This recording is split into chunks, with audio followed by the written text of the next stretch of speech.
This scary story honestly messed me up for days the first time I read it. Welcome back to Creepy Crochet and Creepy Pasta. Let's get into The Smiling Man. About 5 years ago, I lived downtown in a major city in the US. I've always been a night person, so I would often find myself bored after my roommate, who was decidedly not a night person, went to sleep.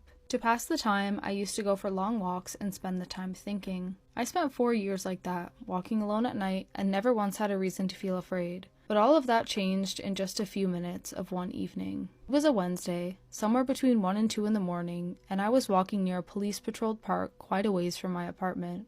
It was a quiet night, even for a weeknight, with very little traffic and almost no one on foot. The park, as it was most nights, was completely empty. I turned down a short side street in order to loop back to my apartment when I first noticed him. At the far end of the street, on my side, was the silhouette of a man, dancing. It was a strange dance, similar to a waltz, but he finished each box with an odd forward stride. Guess you could say he was dance walking, headed straight for me. Deciding he was probably drunk, I stepped as close as I could to the road to give him the majority of the sidewalk to pass me by. The closer he got, the more I realized how gracefully he was moving. He was very tall and lanky and wearing an old suit.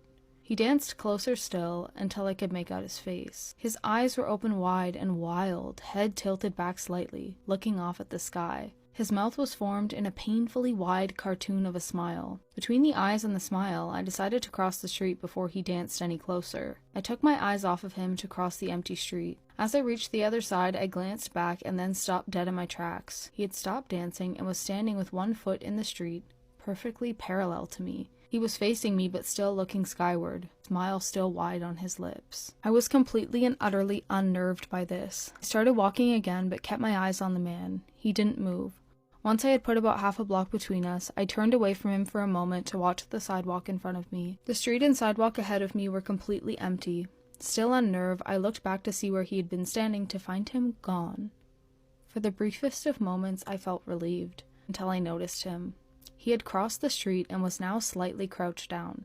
I couldn't tell for sure due to the distance and the shadows, but I was certain he was facing me. I had looked away from him for no more than 10 seconds, so it was clear that he had moved fast. I was so shocked that I stood there for some time, staring at him. He took giant, exaggerated tiptoed steps as if he were a cartoon character sneaking up on someone, except he was moving very, very quickly. I'd like to say at this point I ran away or pulled out my pepper spray or my cell phone or anything at all, but I didn't. I just stood there completely frozen as the smiling man crept toward me.